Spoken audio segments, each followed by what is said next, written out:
yo soy actor de doblaje y he estado en tantos proyectos. Pues igual y sí, veremos los créditos y compartiremos créditos, ¿no? Pero nunca me enteré y nunca me conocí. Bienvenidos a Mundo de Referencias en otra entrevista. El día de hoy vengo a apelar a la nostalgia, porque en esta ocasión nos acompaña una voz legendaria, que es puro mapa genético de nuestra infancia. El hombre que nos enseñó a saltar con los lémures en Subu Mafu, guió a Simba a encontrarse consigo mismo, protegió a Sailor Moon con una rosa, le dio la actitud rebelde a un androide y sobre todo expresó que se necesitan 2 huevos para un desayuno nutritivo en las chicas superpoderosas. Directamente desde Canadá recibimos al gran actor, director y locutor oaxaqueño, al maestro Genaro Vázquez. Buenas tardes, ¿cómo está? Buenas tardes, repolpanos. Estoy enfadado. Muy bien. Pues aquí muy agradecido por la invitación. Encantado de participar aquí contigo y saludar a toda la gente que te ve, te escucha.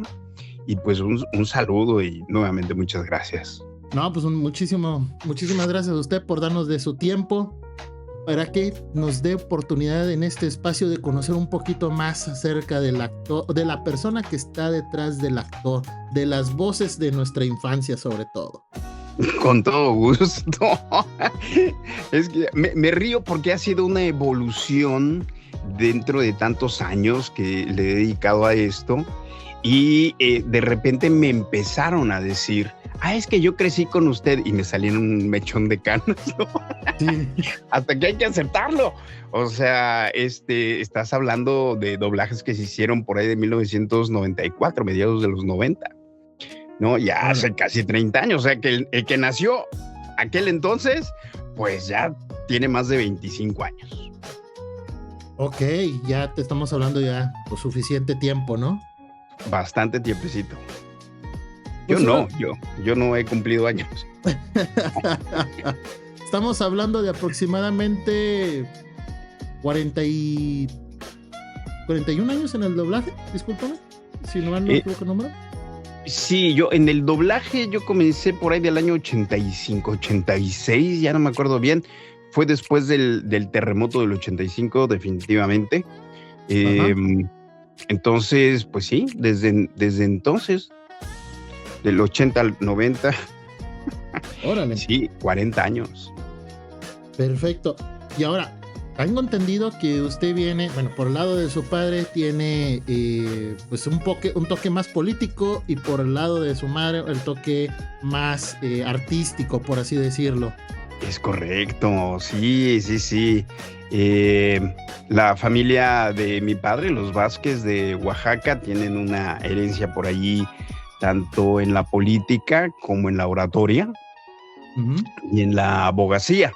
Es como toda la línea que siguieron por allá los Vázquez de Oaxaca. Y sí, los Rodríguez, por parte de mi mamá, mi tía María Teresa Rodríguez fue concertista, pianista. Mis abuelos, uno era pianista, el otro cantante. Mi abuelo era el cantante, mi abuela era la pianista, que yo no los conocí. Pero también dentro de la familia Vázquez, mi abuelo compuso algunas canciones que siguen sonando. En la actualidad, por allí andan rolando sus rolas. Okay. Entonces, sí, había una influencia de algún modo dentro de mi vida por parte paterna y por parte materna. Sabemos que pues generalmente empezó en teatro y estudió estudió generalmente lo que es la literatura dramática y teatro sobre todo en la UNAM. Sí, fíjate que eso es muy cierto. Yo era un niño perdido. Digo perdido porque yo no tenía idea de lo que quería hacer en la vida. En México, yo estudié en el CCH y en el último año uno tiene que escoger la rama sobre lo que va a continuar estudiando ya en la universidad.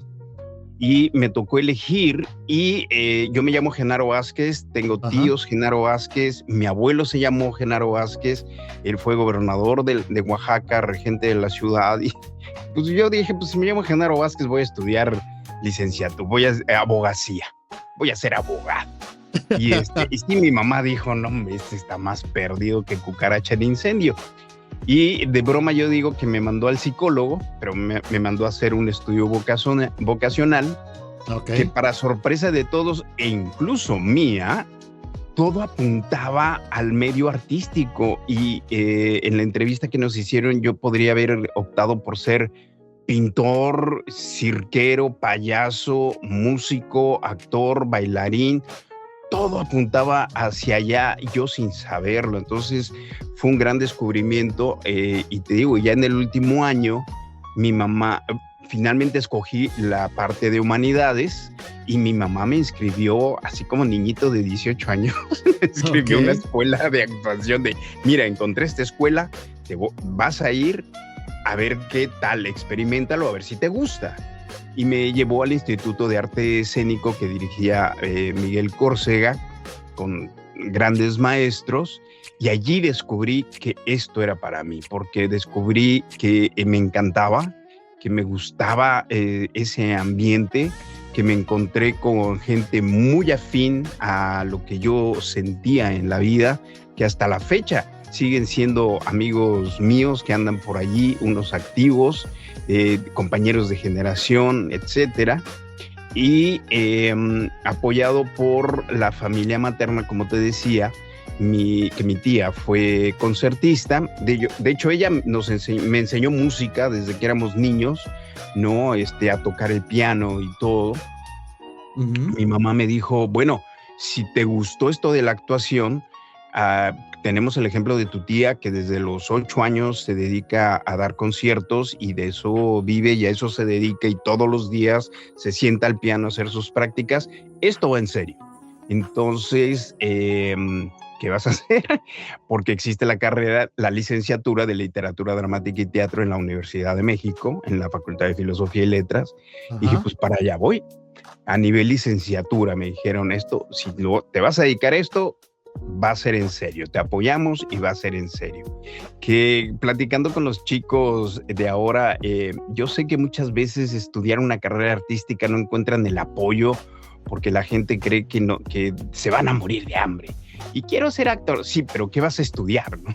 Pues claro, voy a estudiar actuación, no, pero ¿de qué vas a vivir? ¿No? Y entonces, pues no soy ejemplo de nada, pero la verdad, el apoyo que tuve de mis papás de decir, bueno, si vas a estudiar eso, va en serio, a fondo y completamente entregado a eso. Y pues gracias a ese consejo, yo entré a la carrera de Literatura Dramática y Teatro en el 83, 80, 81, 80, en el 82, 83, ya no me acuerdo, fue hace mucho tiempo. En los 80s. En los 80s, a principios de los 80. Y desde entonces, gracias a Dios, me dedico a esto, he vivido de esto y sigo viviendo de esto. Órale, sí ha sido ya un inicio donde que empezamos con su dedicatoria, ¿no? Que llegó como actor de pues lo que generalmente es el teatro, toda esta parte. Y después llegaste a digamos, a un par de proyectos. Uno de los proyectos importantes fue el de Rafiki. Cuéntanos un poquito. Sí. Bueno, quisiera yo aclararle a la gente por todo esto que ha habido de cambios dentro del doblaje, que Rafiki llegó a mí en 1994. Como te cuento, yo empecé en el 85, en el 86. A lo que me refiero es que pasaron 10 años para que llegaran personajes que ahora los mencionaste tú al principio, que te agradezco mucho. Llevaba yo 10 años dentro del doblaje cuando llegó Sailor Moon, llegó Dragon Ball, llegó El Rey León, llegó Cartoon Network, 10 años llevaba yo ya taloneándole, como decimos en México, dentro del doblaje, haciendo muchos proyectos, muchas películas, muchas series. Y entonces llegó, por fortuna, este personaje de Rafiki dentro del Rey León, que llegó por consecuencia de un personaje al que estimo mucho, que se llamó Jake, dentro de Bernardo y Bianca en Cangurolandia. Y la razón por la que lo estimo mucho este personaje es porque se hacían castings para Disney, siempre se hacían castings. Yo ya trabajaba con Francisco Colmenero, que él hacía la mayoría de los proyectos de Disney, y me invitó al casting. Y lo que me dijo fue, a ver qué se te ocurre, porque no le damos, ¿no? Lo que quiere Disney es conservar ese sabor que tiene. El ratoncito era australiano y de unos personajes de Estados Unidos. La diferencia de acentos entre Estados Unidos y Australia es enorme. Es como si hacemos una película mexicana y metemos a un chileno, a un argentino, inmediatamente te das cuenta que brinca por el acento. Y era lo que estaba sucediendo en esta película, pero Disney quería conservar ese sabor. Cuando me invitan al casting, yo lo vi con un sombrero, con un mecate, un lazo, y yo emulé a la gente del norte de la República Mexicana, el acento norteño, y se me ocurrió hacerlo así de, oiga, Miss Bianca, qué bueno que llegó. Bernie, vamos a cazar unas serpientes. Bienvenida a Australia, madame. Mi nombre es Jake, y si algo se le ofrece, no vacile en pedirlo. ¡Qué amable! ¡Pum! Que le damos al clavo, me quedé con el personaje. Y eso me abrió mucho la puerta con don Francisco Colmenero, porque dijo, bueno, sí le gira la piedra, ¿no? Tiene creatividad, ¿no? Y entonces empecé a trabajar con él. No recuerdo el año en que se haya hecho Bernardo y Bianca en Cangurolandia, pero yo creo que pasaron unos 2 años cuando llegó el proyecto del Rey León. Yo ya había hecho con él Dinosaurios, ¿Dónde está Carmen Sandiego? En fin, muchas series. Y cuando llega el Rey León, pasa un poquito lo mismo. Me invita a hacer casting, me invitó a hacer el casting de Timón, de Pumba, de Simba adulto, y un mandril que está lleno. Okay. Y la característica fue que me dijo, queremos que se conserve ese sabor, que es el único personaje dentro de la película que tiene un acento afroamericano. Queremos conservarlo. Y pues a mí se me ocurrió ponerle un acento caribeño, no tipo cubano. Cuando hice mi casting, lo hice como al estilo veracruzano, acapulqueño o caribeño, con la S absorbida, comiéndote algunos finales, más la ronquera que tiene el personaje, y ¡pum! Igual que me quedo. Nada más Disney me dijo, la S no es absorbida, se pronuncian todas las palabras, no te comas los finales. Y entonces fue cuando nació Rafiki, un poquito así medio caribeño, pero pronunciando todas las palabras. Oh, sí, el pasado puede doler, pero según lo veo, puedes o huir de él o aprender. ¡Ah! ¿Ves? Esa es la historia de Rafiki. Tenía que contarlo de Jake porque fue el preámbulo de que llegara Rafiki en el Rey León. Sí, de hecho, bueno, sí sabíamos esa historia, pero qué más que genial que usted la contara, que la historia viniera de usted, ¿dónde vino? Y bueno, nomás como dato adicional, Fernando y Bianca en Cangurolandia salió en el 1990 aproximadamente. Ah, mira, ahí tienes, gracias. En el Para 90. ayudarle un poquito al maestro. Gracias. Y ya después pues se vino el proyecto. Que ahora, nuevamente, yo, subrayaría eso. Pasaron 4 años. Y lo subrayo porque ahora la gente, los nuevos actores, la gente que se está dedicando al doblaje, quiere lo instantáneo. Y acabo de grabar el programa, acabo de hacer a Shuki Shuki en la serie de Saka Saka. Nadie sabe ni qué es Saka Saka ni Yuki Yuki, pero ellos ya quieren el éxito. Quiero que me inviten a una convención, quiero firmar autógrafos y quiero ya el éxito. Y yo lo subrayo porque mi experiencia es que yo nunca elegí mis personajes. Yo nunca dije, yo voy a ser Rafiki, yo voy a ser Jay, yo voy a ser...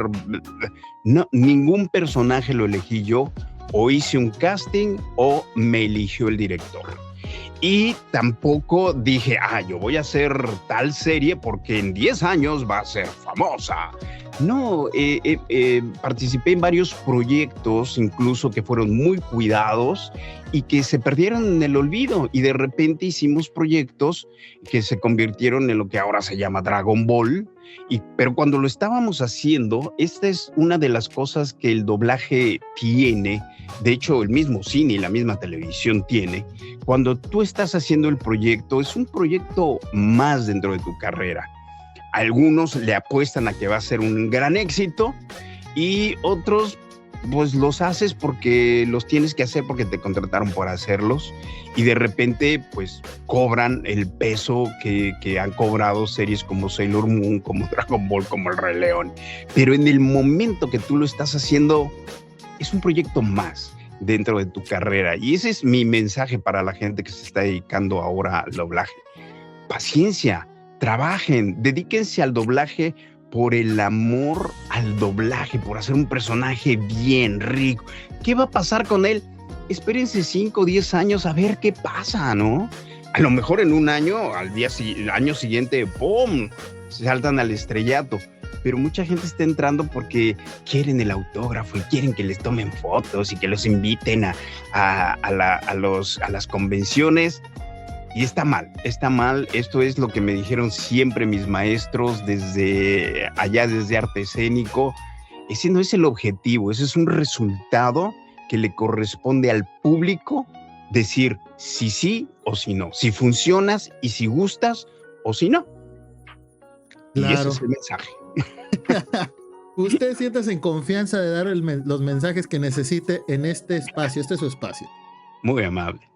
Y bueno, ahorita mencionaremos el tema del anime, el tema de las otras voces donde pues sí tardaron suficiente tiempo, pero pues obvio queríamos que destacara de viva voz cómo fue su trabajo desde lo más básico. De hecho, tengo entendido que empezó por allá del 85 con Tecamán. Fue uno donde ya empezó con la primera de voces adicionales, pero sí, algo que sabemos muy bien es que tu voz generalmente técnicamente está catalogada como un tenor. Este tipo de voz, pues ahora que nos cuentas tu tema, lo que nos cuentas que vas en cuestión del canto, en cuestión de la música, ¿no te costó trabajo decir, sabes qué, pude haberme dedicado mejor a la música o a esa actuación? Pues me dediqué a la música. De hecho, con Raúl Aldana y otros amigos formamos un grupo que se llamaba Tare. Yo tocaba la guitarra eléctrica. Raúl Aldana era el cantante y otros amigos funcionaban allí con las guitarras y con la batería. Y sí, me dediqué a eso, pero mi fuerte era definitivamente otro. Entonces tomé clases de canto, que yo también recomiendo mucho, pero donde te das cuenta que mis clases de canto eran por completar toda mi carrera de actuación, porque nunca sabes cuándo lo vas a necesitar. Y afortunadamente eso me llevó a hacer musicales. Estuve en gospel, que se llamó La Pandilla en México. Estuve en otras obras, Jerusalén, como actor cantante y cantando en coros, El Gato con Botas, donde tenía que cantar. Y soy afinado, pero no sentí yo ese talento del cantante, ¿no? Y creo que es un don que va más allá de lo que yo tenía. Y la carrera me mandó por distintos lados, ¿no? Como bien decías al principio, bueno, yo empecé en el 82, me parece, más o menos, a estudiar actuación. Gracias a eso empecé a hacer teatro, empecé a hacer televisión. Entré a la universidad y conocí a compañeros que hasta la fecha son muy reconocidos. Mi compañero fue Rafael Perrín, que ahora es un gran director un gran actor con muchas obras como La Dama de Negro, que sigue vigente, en fin, Eliado Mensay, Alejandro Aragón, Sergio Bustos, que allí siguen trabajando. Por otro lado, Luis Mario Moncada se dedicó a la dramaturgia, en fin, toda una generación. Y dentro de la universidad empecé yo a trabajar mucho, a irme de giras, con Alejandro Aura, en fin, pastorelas y todo. Ya no pude terminar la carrera porque yo andaba viajando. Cuando decidí regresar a la carrera para terminarla, ya había cambiado el plan de estudios, ya había pedido yo créditos y dije, bueno, sigo trabajando y al rato regreso. De hecho, ya había preparado mi tesis y todo, y curiosamente yo ya había empezado en el doblaje de películas.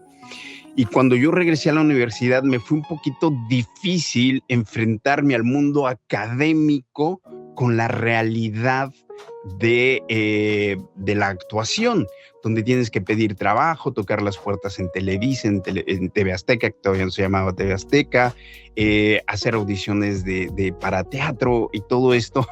Me costó. Yo me peleaba con los maestros, con la maestra Norma Román Calvo de este es el guión de radio y de televisión y así se hace. Y yo, maestra, yo sé que así se hace, pero si llevo este guión a la radio o a la televisión, me lo van a aventar en la cara. Pues para eso eres universitario, para que ellos se eduquen como debe ser. Sí, pero yo quiero comer de esto. Entonces fue un poco conflictivo, seguí dándole y curiosamente era lo que iba. Mi tesis de la carrera iba a ser sobre el doblaje de películas como una extensión académica y preparación para el actor egresado de la carrera de literatura dramática y teatro. Porque yo me encontré con que el actor que crece dentro del doblaje tiene una habilidad extra de lectura de primera intención, de leer y dar tonos desde la primera lectura. Y yo me di cuenta que cuando yo hacía castings para obras de teatro, viniendo del doblaje, das una intención y ¡pum!, te quedas con el personaje porque el director dice, de primera lectura ya me dio algo, puedo trabajar con él. Y de repente me acuerdo mucho de una audición en la que llegó un actor de televisión reconocido y a la hora de la lectura era, hola, estoy aquí porque me llamaron. Pésima lectura, ¿no? Y de ahí se me ocurrió el encontrar que el doblaje continúa tu preparación académica para la actuación, para teatro, para televisión, que funciona muchísimo. Entonces, bueno, eso es un poquito de la historia de Genaro Vázquez dentro de la carrera de literatura dramática y teatro, encontrándose con el doblaje de películas. Órale, qué interesante toda la parte de su trayectoria, cómo ha iniciado. Menciona mucho la parte de teatro. Uh-huh. Tengo aquí algunas de las obras en las que participó: Hansel y Gretel, Imágenes, América, No invoco tu nombre en vano, La Catrina, Ivonne y Ben en País de la Fantasía, La Sustituta, Yo, tu suegra, tu nuera. Yo suegra, tu nuera. Agarra la onda, Es Navidad. Hay muchísimas. La parte del teatro veo que todavía lo tiene en el alma, todavía lo tiene en el corazón y sigue trabajando. Sí, afortunadamente. Y ahora, lo que sí no he visto, le soy sincero, y yo que me gustaría que me corrigiera, no he visto si escribe guión para teatro o para películas o para dirección. ¿Usted escribe? No, fíjate que no, tampoco he incursionado. Escribo cosas para mí, por ejemplo, eso de Imágenes, era un espectáculo de mímica que escribí junto a otro compañero de la universidad para tener un show, pero como para mí, no digamos abierto al público.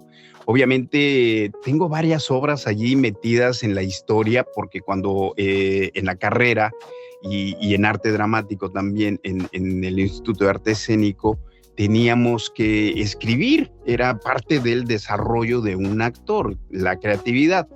Hay a quienes se les dio perfectamente eso.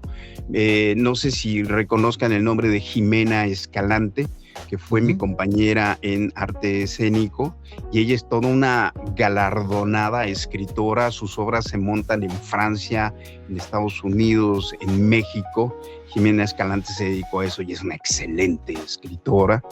Pero no, a mí nunca se me dio por escribir guiones. ¿Y le gustaría un día escribir alguno? ¿Sería un buen proyecto para usted?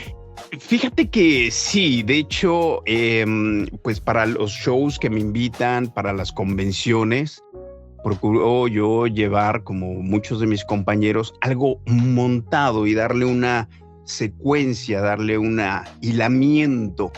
Pero no es propiamente un guión, es como una escaleta, le llaman, que es por dónde tengo que pasar y cuál va a ser el orden por el cual voy a ir mencionando los proyectos. Es una escaleta, un guión que me va a llevar por esta aventura, pero no nada así como voy a escribir la obra de tal y que se publique y ahí está. No, porque no me ha dado tiempo. Afortunadamente, gracias a Dios, he tenido trabajo, siempre mucho trabajo, y en lo que a mí respecta con actuación, con locución, y pues no he tenido tiempo de sentarme así, a ver, ahora voy a intentar escribir algo a ver qué pasa. No he tenido ese tiempo. Ahora que ya estoy más viejito y me jubile, quizá me sienta ya a practicar con la pluma o retomar aquello que hice yo en las clases, académicamente, que gustaron, ¿no? Porque teníamos que escribir de acuerdo al género dramático. Entonces me acuerdo que cuando veíamos el teatro isabelino teníamos que escribir algo así rimbombante, y estudiábamos teatro mexicano, teatro alemán, el movimiento Sturm-und-Drang, entonces tenía que ser todo intenso, tipo Fausto y cosas así. Quizá en algún momento me siente, pero no, nunca ha sido mi fuerte. Claro, pues esperemos que sí, pronto se anime, y nos gustaría saber un día noticias de eso. Está bien, te lo haré saber. Claro. Ahora cuéntanos un poco, bueno, ya tienes muchos años en lo que es en el doblaje, mismo que le preguntamos a Rebeca Gómez, ¿tú viste el cambio generacional de lo análogo en la cuestión del doblaje bueno, de la grabación, más dicho, de la parte del análogo a lo digital?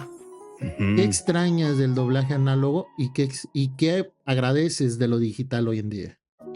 Wow, qué bonita pregunta. Fíjate que lo que extraño yo de la época análoga, y un poquito más atrás, no sé si Rebeca te lo contó, pero rápidamente pasamos del óptico, que era una maquinita como un proyector de cine que solo podía meter una longitud del rollo de cinematográfico. De allí surgió el loop, porque era una longitud exacta que se podía hacer un loop, un bucle, se montaba en el proyector y así se hacía el doblaje. Y se nos pagaba por loop. Hiciste 20 loops, se te pagan 20 loops. De allí, más o menos a principios de los 80, cambió eso a hacer más ágil el trabajo y más barato el doblaje, que se pasó un cassette de 3/4 de pulgada. Era un cassetote. Entonces antes las películas tardaban mucho en llegar porque era el rollo de película, el acetato, como el film, tenían que pasar aduanas y todo, y ahora era más fácil un cassette de 3/4, la película venía en 3 cassettes, entonces pasaban más rápido y era más ágil correr la película porque era video. Pero esas máquinas grababan en 2 canales, un canal no se tocaba a menos que ardiera Roma. Todo se grababa en un canal, y entonces estábamos todos juntos dentro de la sala. Eso para mí significó que yo tenía que estar dentro de la sala, aunque yo hiciera al policía 28 que no habla al fondo. Nomás que se oyera un hola o sí. Sí, o un ambiente, porque me tocaba estar atrás del atril donde estaban los grandes lobos de mar de quienes yo aprendí, como Narciso Busquets, Carlos Magaña, Petrel, Jorge Sánchez Fogarty, Lisa Wheeler, en fin, todos estos grandes nombres, tú los veías trabajar y tú nada más brincabas para ver, ¿qué digo yo? Policía 28, ya está la cena, y te quitabas, ¿no? Claro. Pero era una gran lección, sobre todo un poquito dentro de la actuación, te daban unos tonos tan ricos que tú te tenías que imponer, aunque fueras el Policía 28, si tenías que dialogar con un Narciso Busquets, con esos vocerrones, tenías que corresponder a ese nivel de actuación, entonces era un muy buen entrenamiento. Yo creo que eso es lo que yo extrañaría de ahora la era digital, donde un Pro Tools te da 300 canales y cada quien va en su canal y no te enteras ni qué pasó, ¿no? Un día yo estaba en Colombia platicando así con un chico que acababa de conocer, salió a la plática una película de, yo estuve en esa película, yo también, o sea, el chico de Colombia estuvo en la misma película que yo y nada más porque pudimos platicar nos enteramos que estábamos en el mismo proyecto. Eso no era antes en la época análoga éramos una familia, que llegábamos lunes 8 de la mañana a trabajar, íbamos a comer todos juntos, eran las 8 de la noche, salían 10 de la noche, salíamos de trabajar, nos íbamos a nuestra casa y regresábamos al día siguiente. Entonces nos conocíamos todos y era de lunes a viernes a sábado en aquel entonces, donde nos veíamos todo el tiempo. Seguimos siendo una familia muy, muy disfuncional, pero una familia, y nos conocíamos todos. En aquel entonces alguien llegaba y yo hago doblaje. ¿Quién eres? Nos conocemos todos. Es como si dijeras, yo soy hermano de Genaro. Perdón, yo sé quién es mi hermano. ¿Quién eres? Nos conocemos todos. Y ahora sí, pues alguien puede decir, yo soy actor de doblaje y he estado en tantos proyectos. Pues igual y sí, veremos los créditos y compartiremos créditos, ¿no? Pero nunca me enteré y nunca me conocí.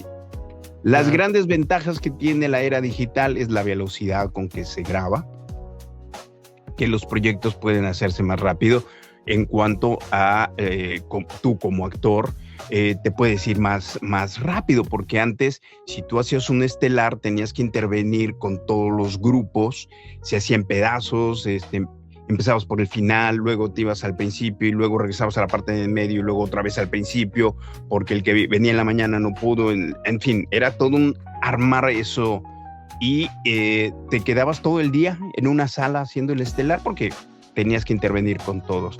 Ahora puedes hacer tu estelar, por decir unos 300 loops, le dedicas 5 horas y pum, ya quedó 6 horas y ya saliste de tu llamado, ya terminaste, o lo haces en 2 días mientras hacen otro, y en otras salas se está haciendo. En fin, trae muchos beneficios la era digital en velocidad, y también esto repercutió muchísimo, como te comentaba al principio, en la era de los 80s, que mandaban el rollo de cine igual de pesado.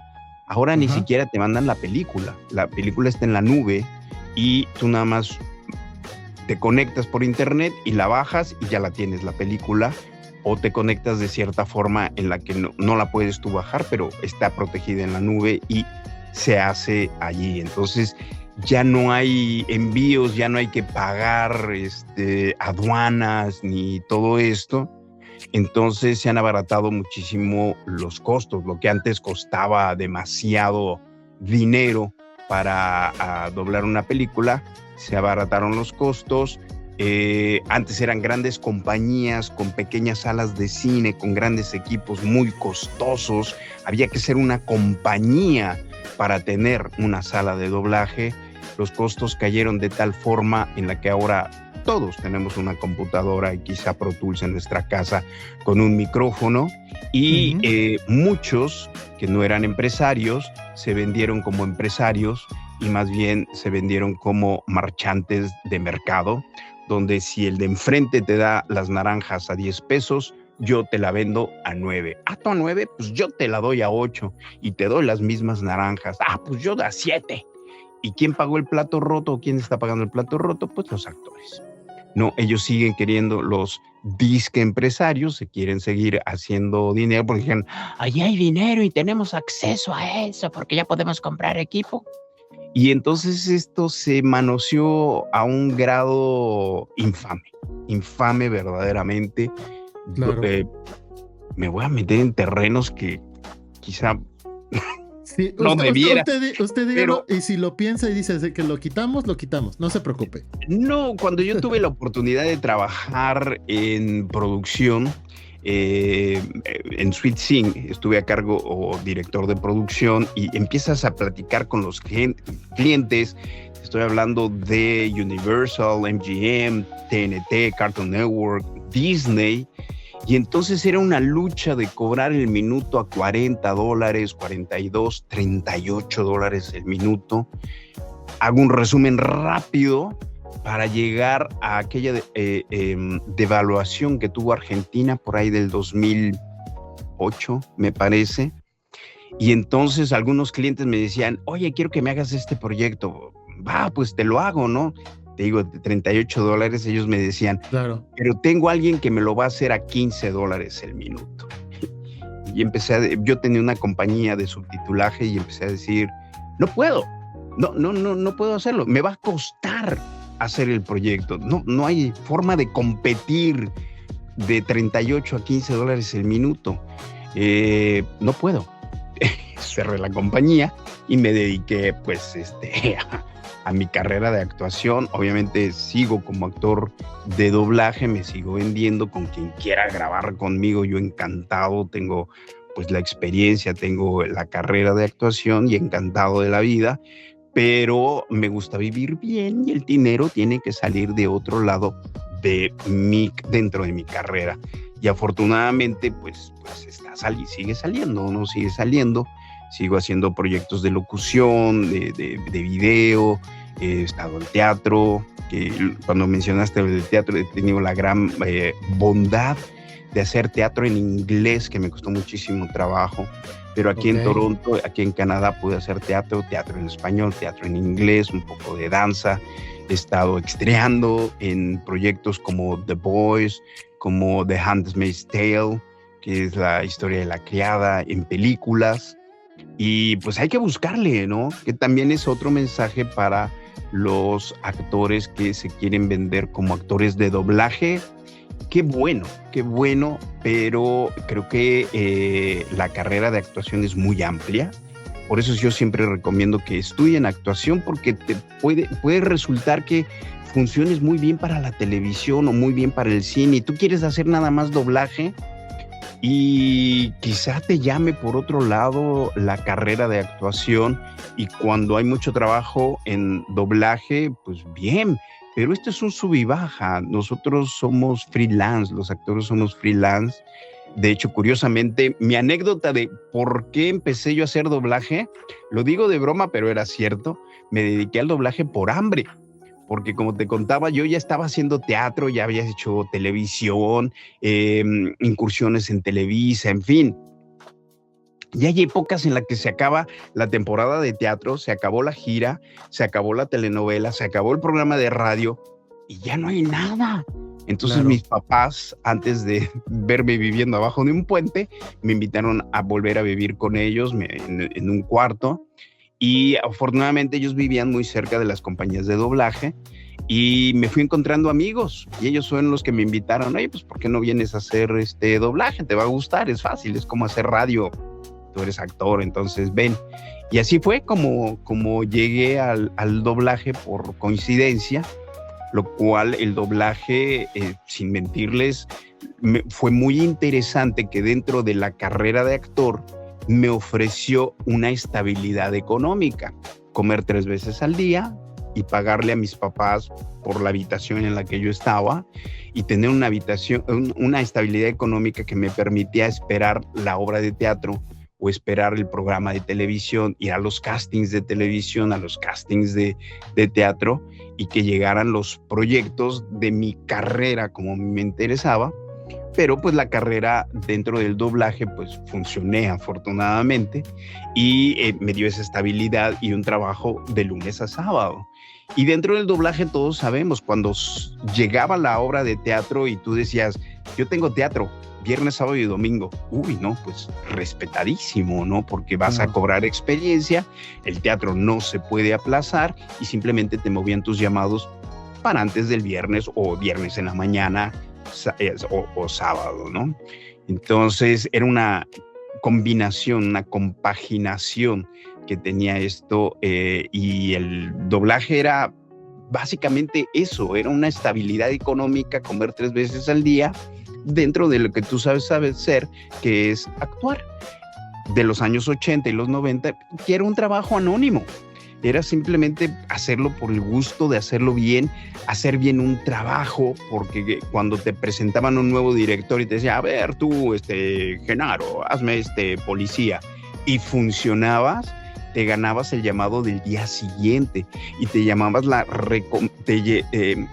te ganabas la recomendación del director, porque en aquellas compañías que había 5 salas, de repente, así comenzó mi carrera, de repente Eduardo Tejedo me dio en una serie que se llamaba Bravestar, me dio un aldeano que gritaba fuera de cuadro, ¡ahí viene la carreta! Que para mí fue como hacer teatro y hacer radio, y funcionó. Y empecé a hacer cositas con él, chiquitas y todo. De repente llegó Narciso Busquets buscando voces de jóvenes y Eduardo Tejedo me recomendó con él y yo empecé a trabajar con Narciso Busquets.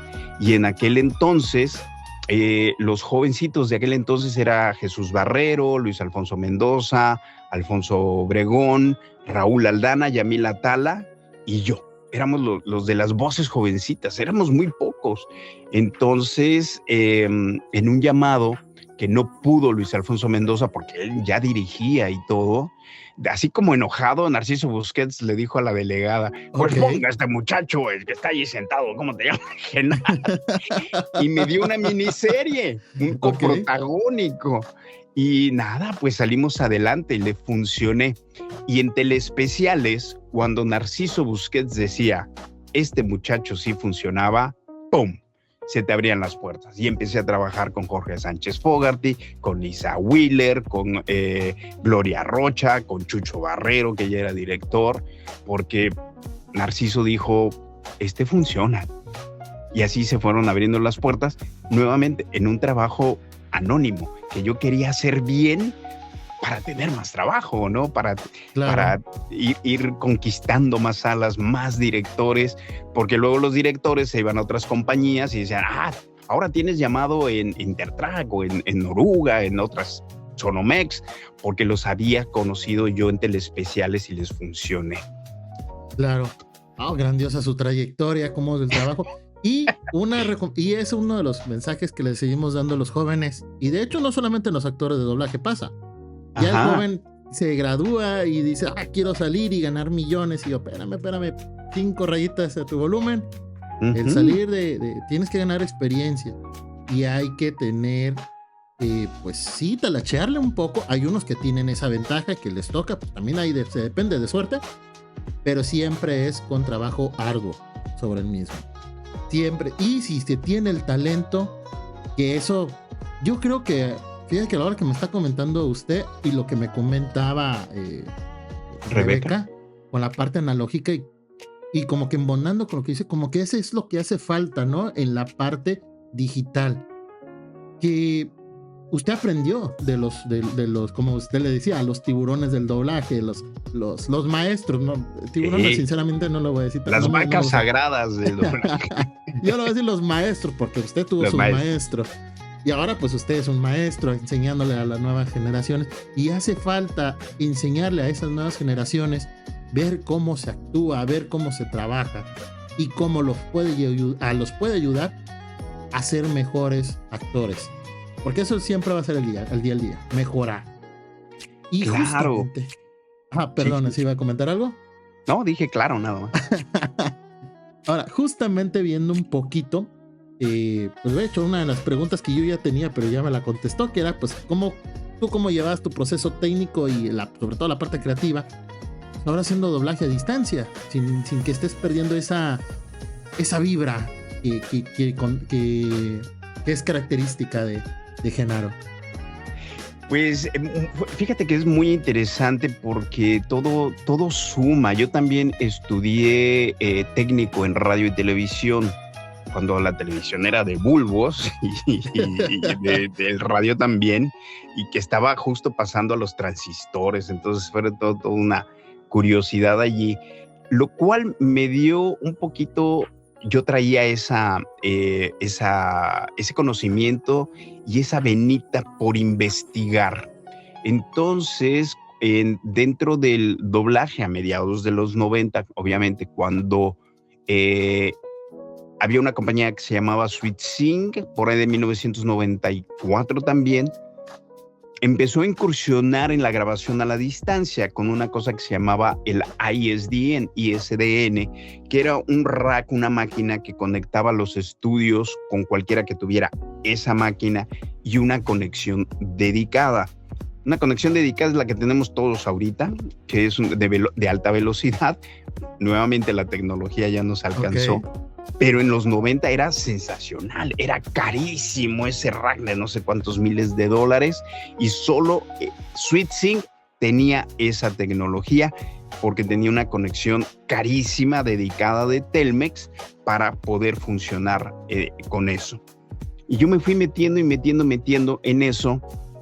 Grabábamos en las máquinas de 3/4, por ahí del 96 más o menos, llegó el Pro Tools. Y lo mismo, cuando el Pro Tools llega, necesitabas una máquina grandiosa, rapidísima, carísima, que en aquel entonces eran muy caras, una Mac para correr el Pro Tools, que era muy caro, y teníamos un Pro Tools, y era, wow, ya tienen Pro Tools, y empezamos, y la compañía empezó a comprar otro, y los costos empezaron a bajar, y tuvimos ese brinco. Y yo estaba dentro de la parte tecnológica, dándome cuenta de esta grabación a la distancia. Ajá. Nos conectábamos para transmitir conciertos de WFM con Irlanda. Tuve la oportunidad de conocer a Anthony Hopkins, que estaba grabando la película del Zorro, y él tenía que hacer unos soundbites, le llaman, de una película que hizo con Alec Baldwin, The Edge. Él caía a un río y obviamente sin micrófono ni nada, pero tenían que hacer esas reacciones, y él estaba en México. Entonces él fue a SweetSync, yo me encargué de la producción y todo para que grabara eso. Fue una experiencia maravillosa. Entonces yo cuando me vengo a Canadá en el 2003, yo ya estaba muy metido en lo que era la grabación a la distancia, que sí se podía. Era algo que ya estaba funcionando con Luis Miguel, grabando con Frank Sinatra, uno en Los Ángeles, el otro en Nueva York, y eso se volvió el pan de cada día dentro de Estados Unidos y dentro de Canadá. Lo que primero que yo hice al llegar a Canadá, pues obviamente empecé a tocar puertas y fue empezar a comprar mi equipo, que entonces todavía era, pues luego sigue siendo bastante caro, pero no tan accesible como ahora, y empecé a incursionar dentro de la grabación a la distancia. Conseguí un agente, mi agente que hasta la fecha sigue siendo mi agente aquí, y él me decía, ¿puedes grabar en tu casa? ¿Tienes estudio? Sí. Y entonces me grababa cositas, yo le hacía las pruebas y todo.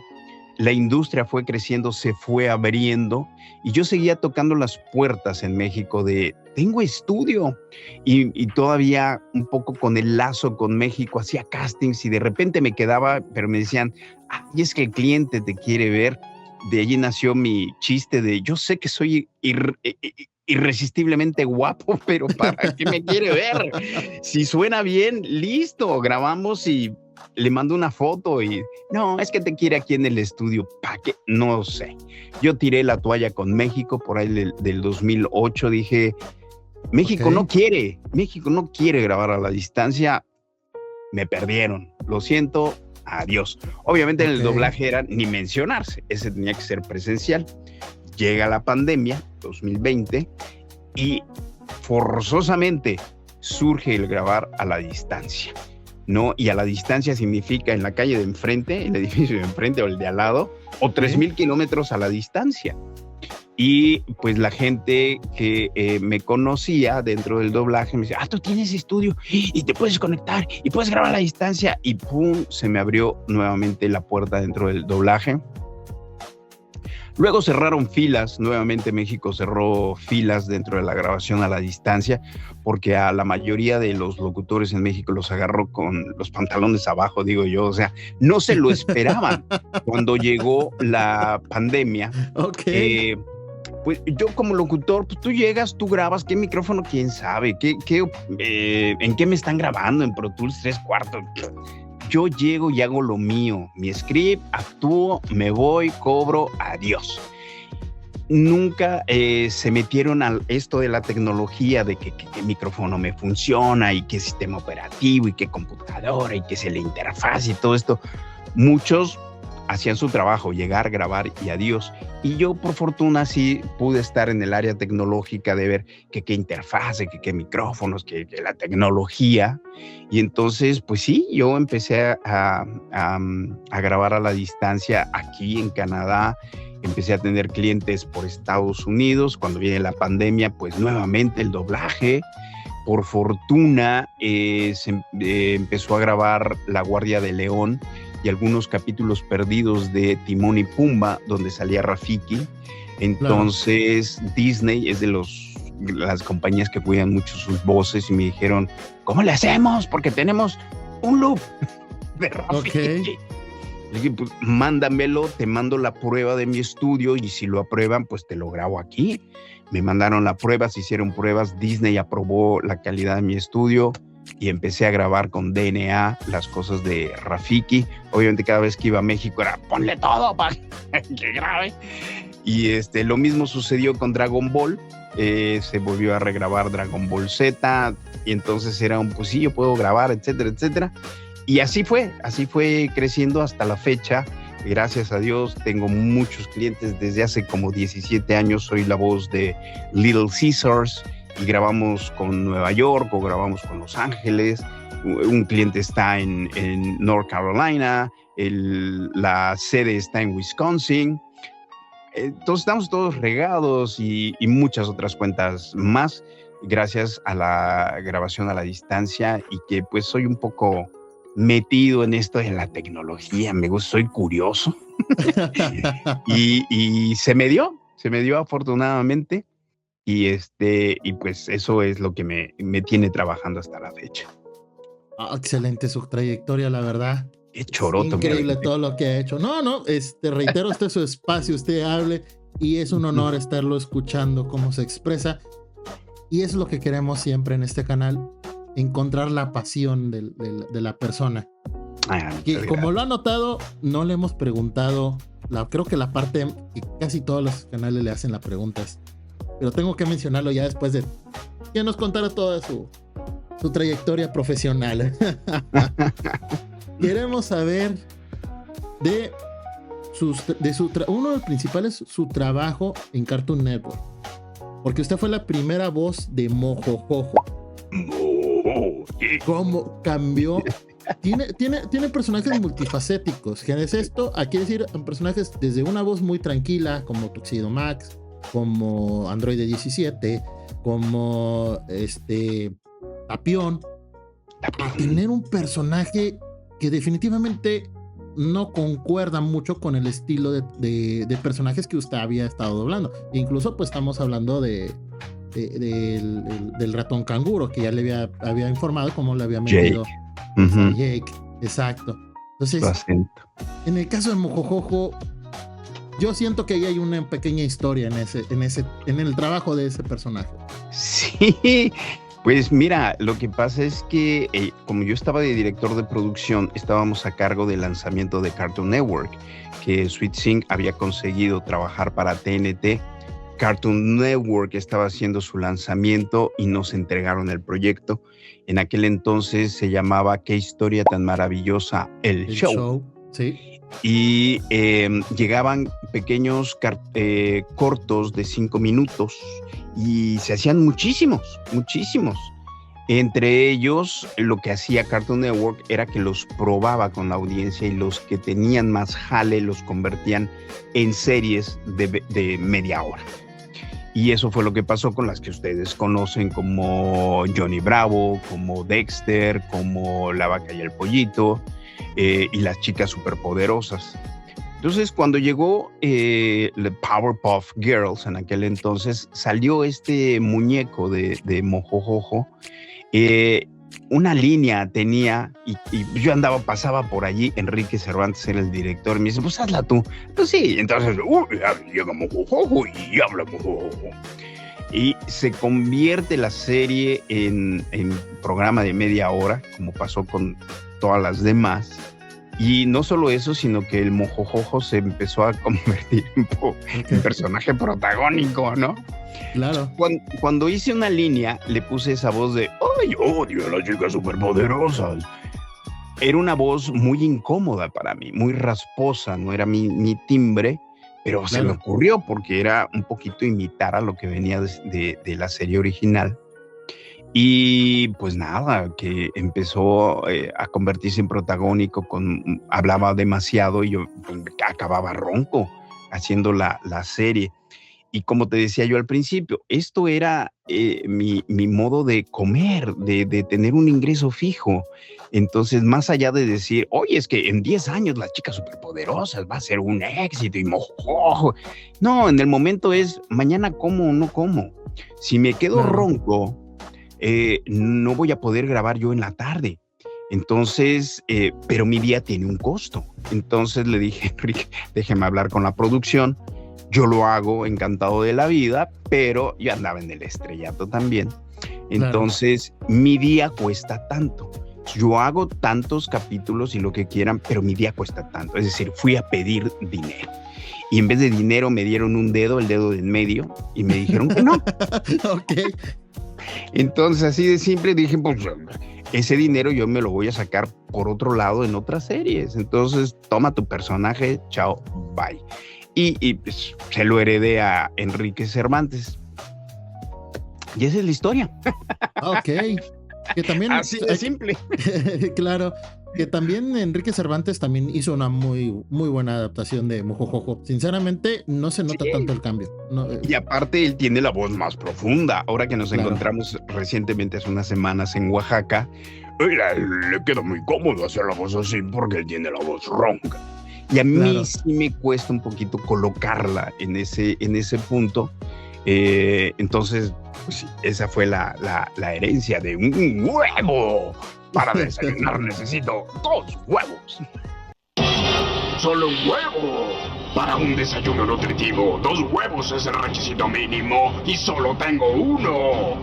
Y antes tenía 2. Estoy enfadado.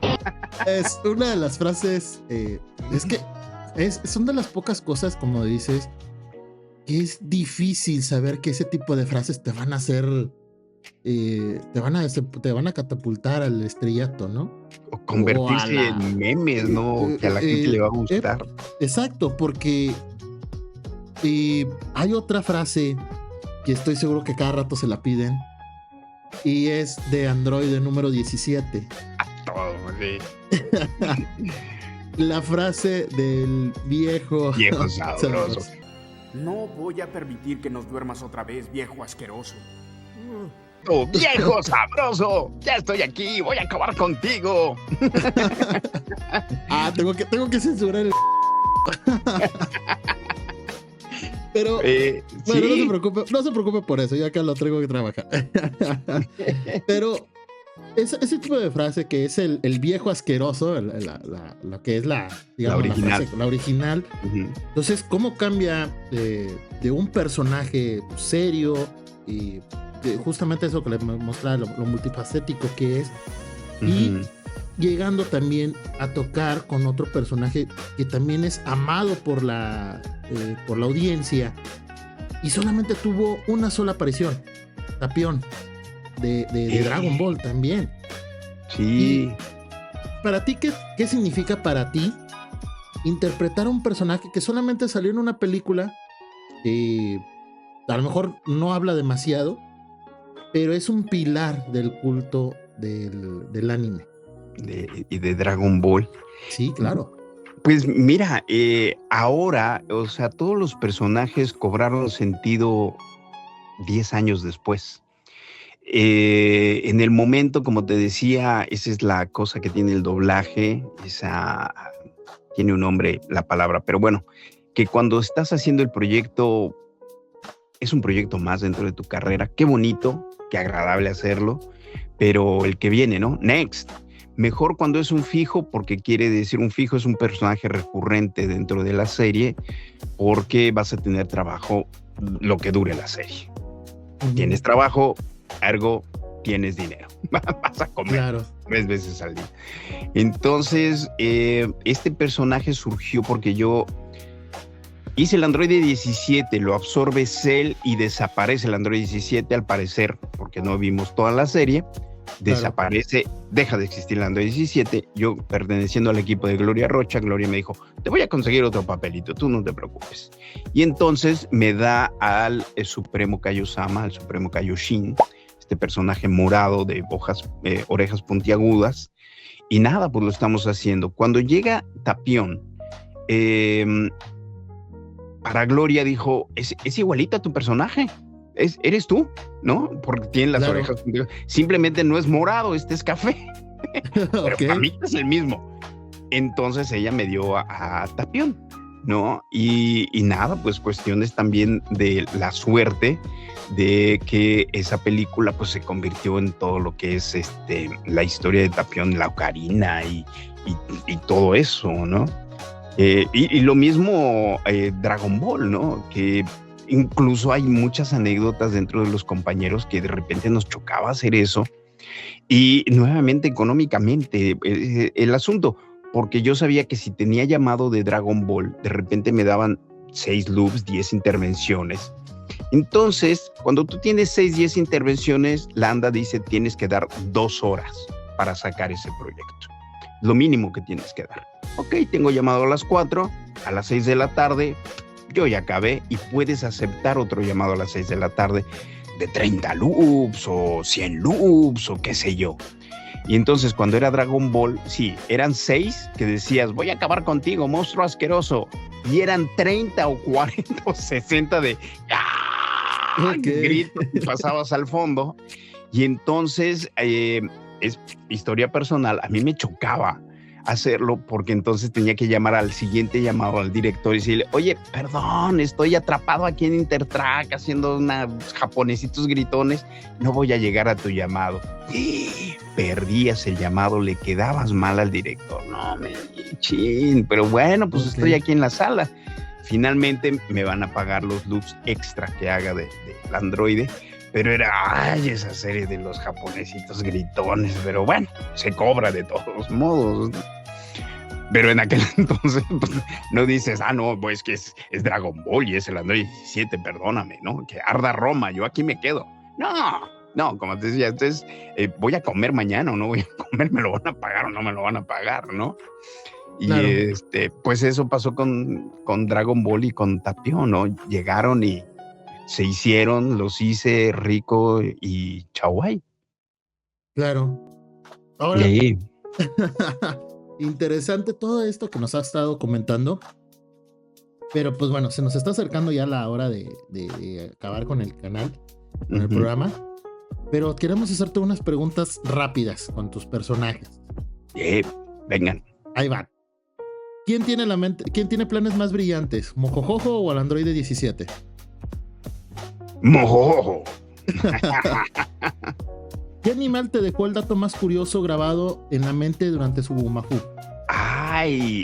Obviamente el lémur por Sabumafu, pero te la tengo que contar. No sé qué animal. Claro, adelante. Todos, pero es el único actor que he conocido en persona al cual yo le he prestado voz, que es Martin Kratt, porque cuando yo llegué a Canadá, ellos tienen un show, el show de los hermanos Kratt, y estaban aquí en Toronto dando su show. Yo cuando los vi dije, no puede ser, es él. Claro. Y yo soy Martin Kratt.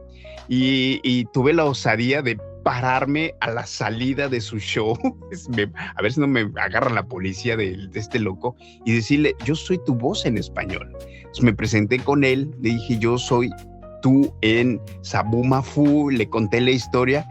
Buenísima onda los dos hermanos. y me dijeron, vente, vamos a platicar, tenemos que ir a firmar autógrafos a la carpa, acompáñanos. Y ahí voy con mi hijo, nos tomamos fotos, platicamos de sus proyectos, qué pasó, qué viene, vienen las caricaturas, ay, ojalá las haga, sí. Es el único actor que he podido conocer en persona al cual le he prestado voz. Y de los animales, pues yo creo que todos. Creo que el oso hormiguero también fue muy interesante conocerlos, o los murciélagos. Órale, increíble. Pero bueno, era pregunta rápida, pero qué bonita anécdota nos contaste. Usted como quiera, despláyese, no tenemos tema. Okay. ¿Oaxaca o Toronto para pasar unas buenas vacaciones? Oaxaca. Para vivir Toronto. Vacaciones Oaxaca. Perfecto. Define a Rafiki en una sola palabra. Sabio. Y por último, ¿cuál es el recuerdo más bonito o conmovedor que te dejó un fan en una convención?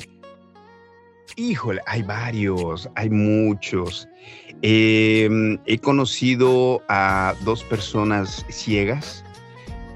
Uno perdió la vista a Axel, se llama él, que él estaba en el hospital viendo Dragon Ball, todavía tenía vista, pero le estaba perdiendo y acabó perdiendo la vista. Entonces recuerda a los personajes, es de las últimas cosas que tuvo oportunidad de ver antes de perder la vista, y obviamente identifica las voces excepcionalmente. Cuando nos contó la historia, y Rebeca estaba allí y nos contó esa historia, con un nudo en la garganta nos tenía de ¡wow! Órale. ¿Qué es eso? Y también llegó otra chica que también invidente, que pues nos conocía perfectamente y con unas ganas de salir adelante, de hacer doblaje y hacer locución, y creo que hasta la fecha sigue haciendo locución. No recuerdo ya si esté haciendo doblaje, pero sí, son anécdotas, es la maravilla de cerrar este círculo de las convenciones. Muchas historias, obviamente recuerdo de Axel, que cuando perdió la vista, pero mucha gente que uno no conoce, el actor de doblaje no conoce el alcance que puede llegar a tener tu voz, que somos parte de un engranaje. No es que Genaro Vázquez haya llegado a tocar el corazón de la gente, es una combinación del proyecto, del personaje y pues la voz que le pusimos nosotros. Pero ha sido muy bonito escuchar muchas historias de gente que salió adelante por el mensaje que lleva Dragon Ball o el mensaje que llevaba Sailor Moon, y nosotros somos parte de ese mensaje. Órale, no, sí, qué bonito, la verdad, sinceramente, qué bonitas historias, y estoy seguro que hay muchísimas, todavía nos está contando. Uy, sí. Muchas, pero qué bonitas, esas son de las cosas que yo creo tocan el corazón, tocan el alma. Totalmente. Y ya para cerrar, queremos que les dé un consejo. Imagínate que viajas al pasado y te encuentras con un Genaro joven que apenas quiere iniciar en esto del doblaje. ¿Qué consejo te darías? Ataca sin miedo. Confía en ti. Confía en lo que sabes hacer en ese momento, porque vas a evolucionar, vas a crecer, y tienes que estar dispuesto a aprender. Pero tocas puertas. Modestamente estás empezando, pero no te quedes callado, no te quedes parado, no te quedes esperando. Ve por las oportunidades están allí y ve por ellas. Ok, perfecto. Pues muchísimas gracias, maestro. La verdad fue una plática muy linda, una plática enorme. Te agradezco. Me encantaría seguir hablando con usted, me encantaría seguir escuchando sus anécdotas, su pasión, que la verdad, sin que se oiga como cebollazo. Ajá. Sinceramente es esa pasión que transmites hacia otras personas, y eso es lo bonito de trabajar con gente o de hablar con gente apasionada a su trabajo. Qué amable. Sí, pues sí. Pues bueno, pues muchísimas gracias por todo. Muchas gracias a todos los que están ahorita en esta entrevista. Dejen en sus comentarios a qué actor, a qué página, a qué canal, a qué creador de contenido les gustaría que entrevistáramos en esta página, para saber detrás de la pasión. ¿Nos puede ayudar con sus redes sociales, maestro? Con todo gusto. En Instagram, que es lo que más uso, me encuentran como Genarov, con la V al final, V de Vázquez al final, Genarov. En TikTok estoy como Genaro Actor, lo mismo en la fanpage de Facebook, estoy como Genaro Actor, así me encuentran, me googlean y por ahí les voy a salir, Genaro Vázquez Actor, ese soy yo. Muchísimas gracias a todos y nos estamos viendo en nuestra próxima entrevista en Mundo de Referencias. Hasta luego. Adiós. Adiós.